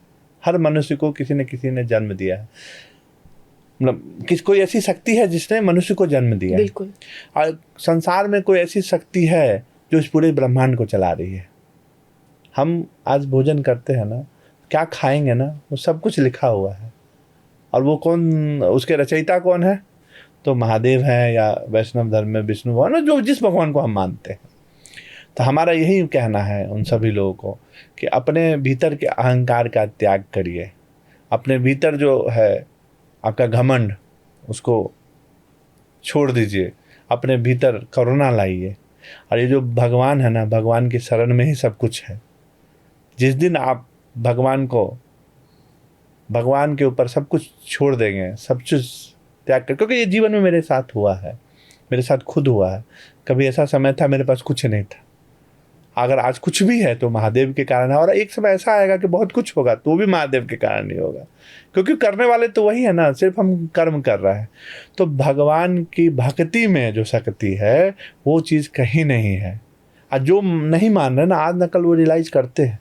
ऐसा नहीं हुआ है कि मेरे साथ ऐसा नहीं हुआ, कैसे लोग नहीं मिले जिन्होंने मेरे भक्ति में रोड़ा डालने का प्रयास किया है। लेकिन हम लोग उनको भी देखते हैं, और उनके प्रति भी हमारी ये है कि भगवान हमारे दुश्मनों को भी जो है वो अच्छा करे, उनके लिए अच्छा चीज़ दे, उसको जीवन में कभी पथभ्रमित ना होने दे। लेकिन जो मनुष्य भगवान के भक्ति में लग जाएगा, उसको वो हर चीज़ की प्राप्ति हो सकती है जिसका कि उसने जीवन में कभी परिकल्पना भी नहीं की हो। विक्रम जी, आपसे मैं फिर यही कहूँगी, मैंने बहुत साक्षात्कार किए, लेकिन ये मुझे जीवन भर याद रहेगा। आज जिस तरह से आपने बात की, जिन विषयों पे, मुद्दों पे बात की, जो लर्निंग, जो लेसन आप देकर जा रहे हैं, अगर सुनने समझने वालों ने इसे अपने जीवन में उतार लिया जैसे आपने उतारा है, तो कृतज्ञ भी होंगे, करुणा भी मिलेगी, प्रेम का रास्ता भी मिलेगा, और शायद हो सकता है ईश्वर से साक्षात्कार जैसे आपने किया वैसे कभी वो भी। मैं कहता हूँ, धन्यवाद भी देना हो तो महादेव को दीजिए, धन्यवाद भी देना तो भगवान को दीजिए। कृतज्ञता की क्या बात है, वो हर कुछ हर मनुष्य के इर्द गिर्द ही उपस्थित होती है। होता क्या है कि निगेटिव को प्राप्त करना है या पॉजिटिव को लेकर के चलना है। तो मनुष्य को अगर कुछ इन सब चीज़ों से अगर कुछ प्राप्ति होती है तो धन्यवाद देना है तो भगवान को दे, भगवान की भक्ति करे। मंदिर जाए तो मंदिर में जो सीख मिलती है उस सीख को अपने जीवन में उतार के रखे। जो ये चीज़ सीख जाएगा ना, उसे कभी किसी मेंटर की आवश्यकता नहीं पड़ेगी, कभी किसी शिक्षक की आवश्यकता नहीं पड़ेगी, क्योंकि सबसे बड़ा शिक्षक जो है ना, आपको एक ही बता देता हूँ कि जीवन जो है वो जीने की एक कला है और उसको चलाता कौन है? महादेव, परमपिता परमेश्वर। मैं ये बिल्कुल भी नहीं कहता हूँ कि आप किस भगवान की पूजा करते हैं, क्योंकि सब भगवान समान है। आप जितना शिव की तरफ जाएंगे उतना आप विष्णु भगवान की तरफ धकेले जाएंगे, समझ गए? तो अपने मन के विकार को त्याग करके परमपिता परमेश्वर को, महादेव को आप सभी जो है पूजिए और अपना सब कुछ उन पर छोड़ दीजिए, समर्पित कर दीजिए। देखिए आपके जीवन में कितने बदलाव आते हैं। बिल्कुल बिल्कुल। निगेटिविटी को त्याग दीजिए। भगवान यही सिखाते हैं ना। भगवान क्या है? मौन है। पता है मिथ्या क्या है? हम सभी महादेव को ना मंदिर में ढूंढने जाते हैं, उनको सोचते हैं कि महादेव को हम क्या सोचते हैं पता है? महादेव क्या है? महादेव के लिए हम सोचते हैं कि मूर्तियों में है, महादेव ही है। अरे महादेव आपके अंदर है, महादेव आपके भीतर है, हमारे भीतर है, आपके भीतर है। लेकिन क्या होता है कि हम निगेटिविटी के कारण ना महादेव को खो देते हैं, समझ गए? शांति के लिए हम मंदिर जाते हैं और वहाँ से पॉजिटिविटी नहीं ला करके हम वहाँ से निगेटिविटी लेके आ जाते हैं। महादेव का जो है हम महादेव के विषय में एक लोटा जल चढ़ाने के बाद फिर बोलने लगते हैं एक लोटा जल तो चढ़ा दिया लेकिन कुछ मिला ही नहीं। एक बार मंदिर गए, वहाँ मन्नत मांग के आ गए, वहाँ से कुछ हुआ नहीं। अरे ऐसा नहीं है। आपको मैं बताता हूँ, शायद लोगों को ये तो एकदम बेसिक, मैंने जितनी भी बातें बताई है वो सारी व्यवहारिक ज्ञान है, सब कोई को पता है ये सारी चीज़ें, उसे किसी की सुनने की आवश्यकता नहीं, सब चीज़ उसके पास है। आप मुझे यही बताइए, जब हम मंदिर जाते हैं और मैं 10th क्लास का स्टूडेंट हूँ, मैं भगवान से क्या मांगूंगा? आप कि मैं 10th में पास हो जाऊँ? हर मनुष्य अपने औकात के हिसाब से भगवान से मांगता है और उसको इस हिसाब से प्राप्त होता है, समझ रहे हैं ना? रेंज रोवर खरीदना है तो रेंज रोवर खरीद सकता है, वही मांगता है कि मुझे रेंज रोवर चाहिए। क्या मैं गलत कह रहा हूँ? बिल्कुल सही कह रहे हैं। क्या गलत कह रहा हूँ? तो हम सभी अपने अपने औकात के अनुसार भगवान से मांगते हैं और वही मिलता है। अच्छा ये मैं बताता हूँ, मैं 10th में पास हो जाऊँ, वो लड़का मांगता है जिसको सिर्फ 10th में पास होने की ललक है, जिसे 90% लाना है वो 90+ मांगता है। आपको पता है कि नहीं? बिल्कुल। मांगता है कि नहीं मांगता है? उसको पता है पास तो मैं हो जाऊंगा, परसेंटेज की लड़ाई में हूँ मैं। परसेंटेज की लड़ाई में हूँ। कार खरीदने वाला ऑल्टो मांग करता है, लेकिन उसको पता है कि रेंज रोवर खरीद सकता हो, तो वो रेंज रोवर की डिमांड करता है। मैं गलत कह रहा हूँ तो आप मुझे बताइए। बिल्कुल सही। और मुझे नहीं लगता कि शायद आप कपड़ों की डिमांड करते होंगे। मैं सच बोल रहा हूँ, तो क्या गलत कह रहा हूँ? मुझे तो कुछ मांगने की इच्छा ही नहीं होती है, सब दे दिया उन्होंने। मैं बता रहा हूँ। हाँ लेकिन सही बात है, जो है वो नहीं मांगता व्यक्ति, जो है वो नहीं मांगता है, उससे कुछ ऊंची चीज मांगता है और अपने औकात के अनुसार ही मांगता है। और जिसने मांगा है ना उसको जरूर मिला है। और कई लोग बोलते हैं कि मांगना नहीं चाहिए। अरे क्यों नहीं मांगना चाहिए? अब परम पिता परमेश्वर महादेव आपके परम पिता हैं, ठीक है, उन्हें पता है सब कुछ, लेकिन बिन मांगे मोती मिले, मोती मिल जाता है कि बिना मांगे हुए कुछ मिल जाता है क्या? आपको कुछ नहीं मिलता है, समझ गए? तो आपको बिना मांगे कुछ प्राप्त नहीं होता, मांगना तो आपको पड़ेगा ही पड़ेगा। हाँ, अब आप अपने औकात के अनुसार ही मांगते हैं, ठीक है, लेकिन जब आप मांगते हैं तो आपके अंदर वो करुणा झलकना चाहिए, करुणा होनी चाहिए आपके अंदर, और सत्यता होनी चाहिए। अब वो जो मांगते हैं, आप पहले दूसरों के लिए मांगना सीखिए। जिस दिन आप दूसरों के लिए मांगने लगेंगे ना, पता है मांगना का क्या होना चाहिए? भगवान मुझे 10th में पास तो जरूर कर दीजिए, लेकिन मेरा जो दोस्त है ना उसको भी पास कर दीजिए। आज जिससे मेरी लड़ाई हुई थी ना उसको तो और 80% से पास कर दीजिए, 90% से कर दीजिए, 100% से कर दीजिए। उस दिन भगवान आपको जो है ना देना शुरू कर देंगे, समझ गए? हम लोग कहाँ चूक जाते हैं पता है? हम जाते हैं, हे भगवान मेरे पड़ोसी को मत दीजिएगा। सोच की बात बता रहे हैं हम आपको। और तब हम भगवान से क्या शिकायत करते हैं कि मैंने एक लोटा जल चढ़ाया, मेरा तो पूरा ही नहीं हुआ, समझ गया ना? तो ये सोच को बदलना होगा। बिल्कुल। और ये सब लोग जानते हैं, बता रहा हूँ मैं, ये जो मेरी बात कही हुई बातें हैं शायद ये मेरे मुंह से निकली हो अलग बात है, लेकिन हर मनुष्य जानता है। लेकिन वो करता क्या है, एक्शन क्या होता है उसका, तो वो सारा चीज़ को ना, सबसे पहले ईर्ष्या भाव, जो ईर्ष्या है ना, इसको अपने मन से निकाल देना चाहिए। और एक मनुष्य है जिसके अंदर में हर चीज़ है, काम, क्रोध, लोभ, पाप, मोक्ष, ईर्ष्या, सब उसके अंदर में व्याप्त है। अब किसको रखना है, किसको त्याग करना है। अब मैं बताता हूँ, आपकी भी जर्नी रही होगी, आप भी यहाँ तक पहुँचे होंगे। सही गलत क्या है वो मम्मी पापा तो शुरुआत में बताते हैं, बाद बाकी तो बच्चे को खुद पता होता है ना, बिल्कुल। क्या सही है क्या गलत है, क्या लेना है किसको रिजेक्ट करना है, क्या गलत, बिल्कुल, क्या करना है नहीं करना, वो सबको पता है। और मैं आज अगर आपके पास हूँ, अगर यही मैं 10 लोगों से पूछने लगूँ तो शायद मैं आज नहीं होता यहाँ पर। बिल्कुल सही बात है। आपका डिसीजन खुद का होना चाहिए। आपका खुद का लिया हुआ डिसीजन जो है ना, वो आपको सफलता तक ले जाएगा। आप 50 आदमी से पूछिए कि किस भगवान को मानेंगे, आपको कोई कहेगा कि इसको मानो उसको मानो, अरे भगवान तो होते ही नहीं है। आप समझ रहे ना, सारा डिसीजन आपका खुद का होना चाहिए। किताब लिखने के लिए मैं 10 से पूछूंगा, अरे क्या ही फालतू बातें, कुछ भी फालतू नहीं है जीवन में। मैंने बताया ना, आपके कर्मा है ना, वही याद रखे जाएंगे सिर्फ। तो हम सभी जो है ना उस चीज़ से भटक जाते हैं। आप कोई काम करना शुरू करिए, आपका मेरे समझ से पब्लिकेशन भी है जी, तो मैं बता रहा हूँ कि जिस दिन आपने डिसीजन लिया होगा, आप पूछ के देखते दूसरे लोगों से, आप कुछ नहीं कर पाते। मैं तो जीवन में हमेशा उनसे ही पूछा है, सही है, व अंदर से आवाज़ आई सही है तो कर दिया। मैं बताता हूँ, कुछ भी चीज़ें होती है, हो सकता है कि आप जो चीज़ कर रहे हैं उसमें असफल भी हो जाए।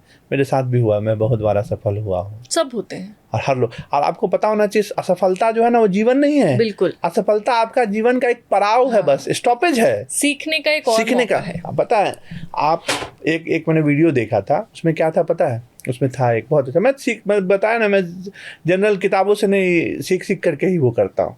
उसमें क्या था कि उसमें कहा गया था कि जब आपका मन करे ना कुछ करने का तो उसको कर देना चाहिए, कर लेना चाहिए। क्योंकि दो ही चीज़ होगा आपके साथ, या तो आप सफल होगे, और नहीं सफल होगे ना तो आप सफल होने के लिए कुछ सीख जाओगे। बिल्कुल, कि कैसे असफल हुए, तो आपको कुछ हो ना हो, एक्सपीरियंस तो होगा ना। करेक्ट, समझ गए। तो आप जो मन में आए ना उसको जरूर करना चाहिए, क्योंकि जीवन एक ही मिला है और इसका कब समापन हो जाएगा कुछ नहीं पता, वो सिर्फ विधाता को पता है।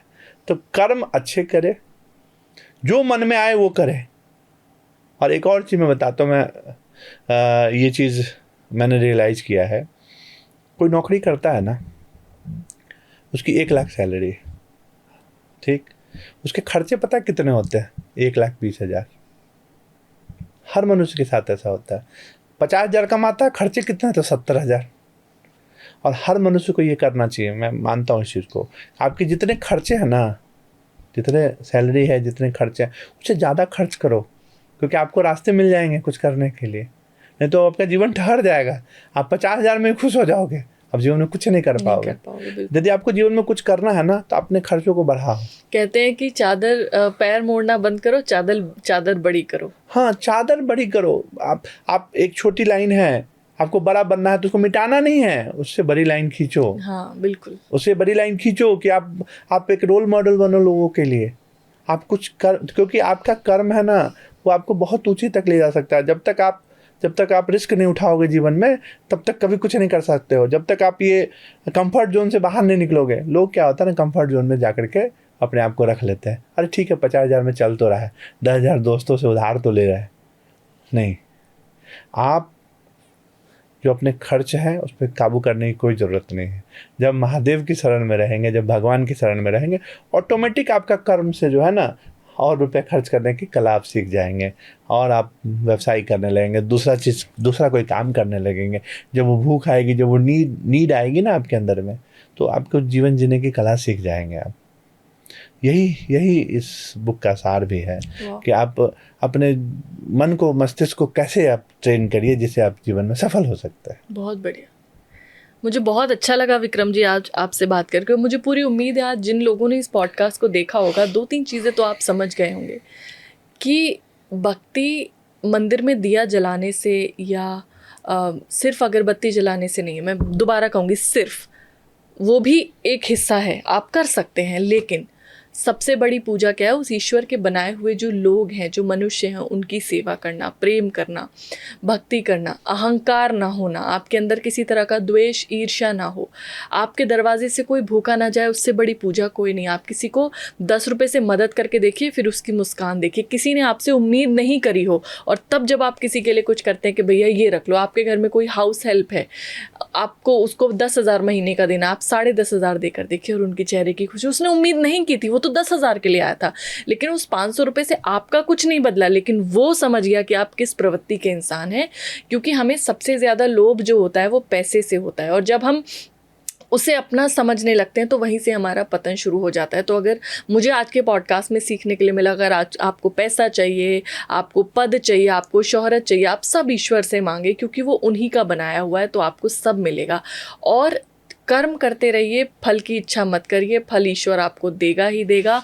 मांगने से बिल्कुल मत शर्माइए और प्रेम करिए लोगों को। अपने अंदर ये अहंकार मत रखिए कि आपने बहुत कुछ किया है। मुझे पूरी उम्मीद है कि आज का ये पॉडकास्ट आपकी आंखें खोलेगा। इस पॉडकास्ट को ज़्यादा से ज़्यादा लोगों के साथ शेयर कीजिए, क्योंकि कभी कभी एक पॉडकास्ट में, मैं हमेशा कई बार मैंने कहा है कि स्वामी विवेकानंद की एक लाइन, तुम अपने भाग्य के स्वयं निर्माता हो, उसने मेरा जीवन बदल दिया। हो सकता है जिस पॉडकास्ट की कोई एक लाइन आपका जीवन बदल दे या किसी और व्यक्ति का जीवन बदल दे। इस पॉडकास्ट को बहुत प्रेम दीजिए, ज़्यादा से ज़्यादा लोगों के साथ शेयर कीजिए, कमेंट्स कीजिए। मैं सारी डिटेल्स विक्रम जी की, उनकी किताब की, सब डिस्क्रिप्शन बॉक्स में डाल दूंगी। जाइए, पढ़िए, क्योंकि हो सकता है ये एक किताब, वो जो एक रास्ता आप ढूंढ रहे हैं, वो आपको दे दे। आज के पॉडकास्ट में सिर्फ इतना ही। अगले पॉडकास्ट में किसी और विषय के साथ, किसी और गेस्ट के साथ, कुछ और सुंदर सवालों के साथ मिलेंगे। तब तक के लिए धन्यवाद।